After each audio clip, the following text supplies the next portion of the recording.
Finally आज 4 महीने struggle करने के बाद मेरे दोनों बैंक अकाउंट अनफ्रीज़ हो गए। क्या क्या स्ट्रगल करनी पड़ी मुझे, मैंने क्या क्या स्टेप्स अपनाए, क्या बैंक ने मेरी मदद की, क्या पुलिस ने मेरी मदद की, कैसे मेरा बैंक अकाउंट अनफ्रीज़ हुआ, और आप लोगों को क्या करना है जिन जिन के बैंक अकाउंट फ्रीज़ हो गए हैं और वो अपने अकाउंट को किस तरह से अनफ्रीज़ कर सकते हैं, सारी जानकारी आज आप लोगों को इस वीडियो में बताने वाला हूँ। 17 मार्च 2023 को मेरे अकाउंट में डेबिट फ्रीज़ लग गया गुजरात साइबर पुलिस की तरफ से। मुझे कुछ पता नहीं चला। जब मेरे अकाउंट से पैसे ट्रांजैक्शन होना बंद हो गए तो मैंने कस्टमर केयर को कॉल किया, तो वहाँ पर पता चला कि आपके अकाउंट पर डेबिट फ्रीज़ लगा हुआ है, लेकिन रीज़न नहीं बताया गया। रीज़न जानने के लिए मैं अपने नज़दीकी ब्रांच गया। वहाँ पर बताया गया कि गुजरात लॉ इन्फोर्समेंट एजेंसी के थ्रू मेरे बैंक अकाउंट को फ्रीज़ किया गया है, और वो भी एक साथ मेरे दोनों अकाउंट फ्रीज़ हो गए हैं। जब मैंने ब्रांच मैनेजर से अकाउंट के फ्रीज़ होने का कारण जानना चाहा तो उन्होंने कहा कि ये लॉ इन्फोर्समेंट एजेंसी का ऑर्डर है, वो मुझे वजह नहीं बता सकते। फिर मैं बैंक से सीधे अपने घर आया और ट्विटर पर जाकर अपने बैंक के ऑफिशियल ट्विटर हैंडल पर मैंने उनको ट्वीट किया और डायरेक्ट मैसेज में अपने अकाउंट नंबर और डिटेल्स भेजा कि सर मेरा बैंक अकाउंट क्यों फ्रीज़ किया गया है। तो उन्होंने मुझे डायरेक्ट मैसेज करके बताया कि आपका account law enforcement agency Gujarat cyber police की तरफ से अकाउंट को फ्रीज़ किया गया है, और कुछ सस्पिशियस एक्टिविटी यानी कि कुछ संदिग्ध लेन देन की वजह से आपके अकाउंट को फ्रीज़ किया गया है।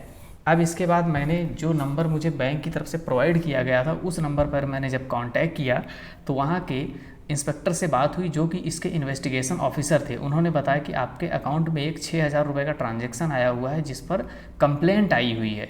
तो मैंने उस पर पूछा सर कि ये 6,000 रुपये तो मुझे क्लाइंट ने पे किए थे, तो उन्होंने कहा इसी की इन्वेस्टिगेशन चल रही है। बाद में मैंने उनको पूरा डेटा अवेलेबल करवाया, उन्होंने कहा इस पर इंक्वायरी चल रही है।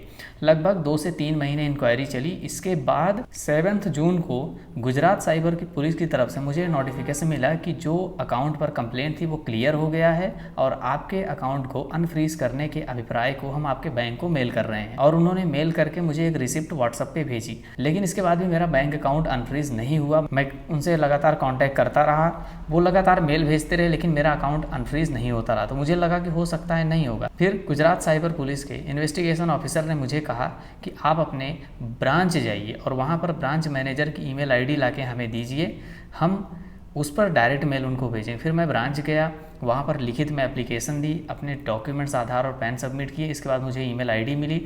उस पर जब साइबर गुजरात पुलिस ने मेल किया तो उस मेल को बैकहैंड टीम को बैंक के द्वारा फॉरवर्ड किया गया, और लगभग 1 हफ्ते वेट करने के बाद मेरा बैंक अकाउंट सक्सेसफुली अनफ्रीज हो गया। अब सवाल आता है कि ऐसे केसेस में आपको क्या करना है।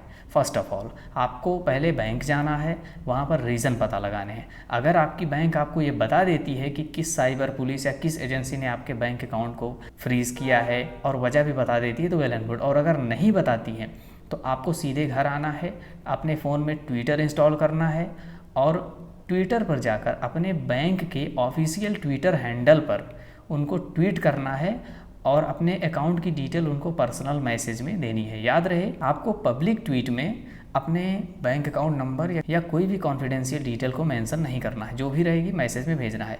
इसके बाद वहाँ से आपको रिप्लाई आएगा या किस साइबर सिक्योरिटी पुलिस ने उसे ब्लॉक किया है। आपको उनका कॉन्टैक्ट नंबर और ईमेल आईडी भी साथ में दिया जाएगा, उनसे कॉन्टैक्ट करना है, उनसे बात करनी है। इसके बाद रीज़न जानना है, जो भी इंस्ट्रक्शन वो आपको दें उन्हें फॉलो करने हैं, जो भी क्वेश्चंस पूछें उनके सही सही आंसर देने हैं। याद रहे किसी भी केस में अगर आपको ऐसा लगता है कि आपने कुछ गड़बड़ किया है या आपके थ्रू कोई गलती हो गई है तो आपको डायरेक्ट पुलिस के सामने प्रेजेंट नहीं होना है, क्योंकि ऐसे केसेस में जब इंक्वायरी होगी तो आप पर भी सवाल खड़े हो सकते हैं, और अगर मान के चलिए कोई बड़ा मैटर हुआ तो आप अरेस्ट तक हो सकते हैं। इसके लिए फ़ोन कॉल या व्हाट्सएप या ईमेल के थ्रू ही कांटेक्ट बनाए रखें। अब कुछ लोगों के सवाल आते हैं कि मेरा बैंक अकाउंट आंध्रा, कर्नाटक, तमिलनाडु जैसी साइबर एजेंसियों ने ब्लॉक किया है और जब हम उनसे कांटेक्ट करते हैं तो कांटेक्ट नहीं हो पाता है। इसका रीज़न ये है कि वहाँ के लोगों को इंग्लिश आती है, वो हमारी भाषा हिंदी नहीं समझ पाते हैं और मैं उनकी भाषा इंग्लिश नहीं समझ पाता। तो ऐसे केसेस में आपको क्या करना है, उनसे रिक्वेस्ट करनी है कि वो इंटेलिजेंस डिपार्टमेंट में किसी ऐसे बंदे से आपकी बात करवाएं जो कि सभी टाइप की रीजनल लैंग्वेज को जानता हो। याद रखें पुलिस डिपार्टमेंट में ऐसे बहुत सारे लोग होते हैं जो कि अलग अलग रीजनल की लैंग्वेज को आसानी से जानते हैं, तो वो आपकी बात आसानी से पुलिस तक पहुंचा सकते हैं। और अगर आपके अकाउंट में बहुत बड़ी अमाउंट थी, आप कोई बिजनेसमैन है, आपको लगता है कि आप बिल्कुल सही हैं, तो आप वहाँ से किसी वकील को हायर कर सकते हैं या किसी पढ़े लिखे बंदे को आप अपनी जगह पे वहाँ पे भेज सकते हैं। उनको कोई दिक्कत नहीं आएगी। वो जा कर के पूरी इंक्वायरी कर लेंगे और आपको पूरी जानकारी मिल जाएगी। जो भी क्लेरिफिकेशन चाहिए होगा वो आपको सच सच बताने हैं।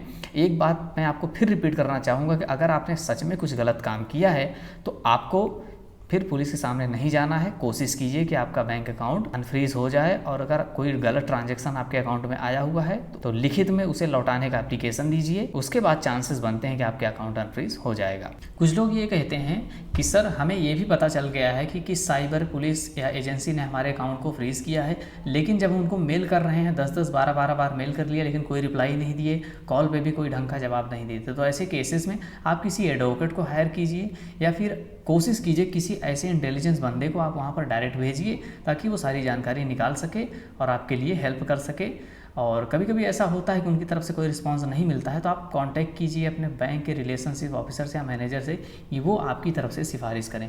कोऑपरेटिव बैंक्स जो होती हैं उनमें ऐसा पॉसिबल होता है, लेकिन जो बड़ी बैंक्स हैं HDFC वगैरह वे सब जल्दी करते नहीं हैं। बट आप ट्राई कीजिए कि हो जाए। अगर आप सही हैं तो करेक्ट एविडेंस प्रोड्यूस कीजिए, अपने काम के बारे में बताइएगा आप काम क्या करते हैं। जाहिर सी बात है कि आपकी बैंक हेल्प करेगी अगर आप उन्हें कोई संदिग्ध पर्सन नज़र नहीं आते हैं तो। इसके साथ ही जिस अमाउंट पर कंप्लेंट आई है उसके बारे में ज़रूर जिक्र करें वहाँ पर। याद रखें बिना कंप्लेंट के कभी भी कोई साइबर एजेंसी आपके अकाउंट को ब्लॉक नहीं करती है। ज़रूर कोई ना कोई संदिग्ध लेन देन होता है, सस्पिशियस ट्रांजैक्शन होता है, तभी ऐसे केसेस में अकाउंट को आपके फ्रीज़ किया जाता है।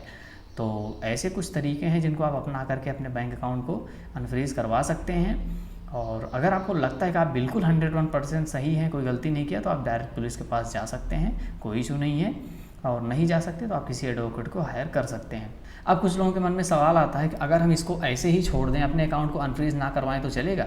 तो इसमें पुलिस को तो कोई दिक्कत नहीं है, लेकिन आप जानते हैं कि जब भी साइबर एजेंसी या पुलिस किसी के बैंक अकाउंट को फ्रीज करती है तो उसके साथ एक एक्नॉलेज नंबर जनरेट होता है, एक FIR नंबर होता है। ये फ्यूचर में आपके लिए प्रॉब्लम दे सकता है अगर आप अपने बैंक अकाउंट को अनफ्रीज नहीं करवाते हैं, क्योंकि पुलिस का ऐसा मानना है कि अगर आपका बैंक अकाउंट फ्रीज़ हुआ है और आप उसे अनफ्रीज़ नहीं करवा रहे हैं, आप उनके सामने नहीं जा रहे हैं, तो इसका मतलब है आपने कुछ गलत किया है। तो अगर मान के चलिए ये कोई छोटा मोटा मैटर है तो पुलिस ऐसे ही छोड़ देगी, लेकिन अगर ये कोई बड़ा मैटर आगे चल के बनता है तो इसमें प्रॉब्लम ये खड़ी हो सकती है कि आपने कोई एक्टिविटी क्यों नहीं की, आपने अपने बैंक अकाउंट को अनफ्रीज़ करवाने की कोशिश क्यों नहीं की, ये सवाल खड़ा होता है। तो ऐसे केसेस में यहाँ से भागना इम्पॉसिबल है। तो मैं आपको रिकमेंड करूंगा कि आपके अकाउंट में चाहे 1000 रुपया ही क्यों ना हो, लेकिन आप संबंधित पुलिस स्टेशन या संबंधित साइबर एजेंसी से कांटेक्ट कीजिए। याद रहे आपको अपने नियरेस्ट में किसी पुलिस चौकी, किसी पुलिस स्टेशन या साइबर एजेंसी में कांटेक्ट नहीं करना है, क्योंकि वो इसमें आपकी कोई हेल्प नहीं करेंगे। जिस साइबर एजेंसी या जिस पुलिस स्टेशन से अकाउंट ब्लॉक हुआ है वहीं से ही आपकी मदद मिल सकती है। सो बी केयरफुल कि आपको कहीं अपना टाइम नहीं वेस्ट करना है, आपको सिर्फ उन्हीं साइबर एजेंसी से कांटेक्ट करना है जो आपकी मदद कर सकते हैं। सो फ्रेंड्स, आई होप कि आप बिल्कुल मेरी बात को समझ गए होंगे। तो कुछ ये इंस्ट्रक्शंस थे जिनको आप फॉलो कीजिए, आपका बैंक अकाउंट 101% अनफ्रीज होगा, लेकिन थोड़ा आपको पेशेंस रखना होगा। मैं पहले ही बता दे रहा हूँ कि पेशेंस बहुत ज़रूरी है, क्योंकि इसमें 15 दिन, महीने, 3-3, 4-4 महीने भी लग सकते हैं, तो आपको पेशेंस रखना होगा। सो फ्रेंड्स, मेरी बातों से आप लोगों को काफ़ी मदद मिली होगी, काफ़ी चीज़ों को समझने की। और एक चीज़ है, इसमें आपको डरना बिल्कुल नहीं, आपने कोई क्राइम नहीं किया है, बस कुछ संदिग्ध लेन देन हुआ है, मर्डर नहीं किया है आपने, तो आपको किसी भी तरह का कोई परेशानी नहीं होगी। आप बिल्कुल बिंदास रहें और टेंशन ना लें, और आप अगर गलत नहीं हैं तो आपके साथ कोई गलत नहीं होगा। भारतीय कानून पर विश्वास रखें। चलिए दोस्तों, मिलूंगा फिर किसी ऐसे टेक्निक वीडियो के साथ। तब तक के लिए जय हिंद। अगर आप लोगों के मन में सवाल हो तो कमेंट सेक्शन में ज़रूर लिखिएगा।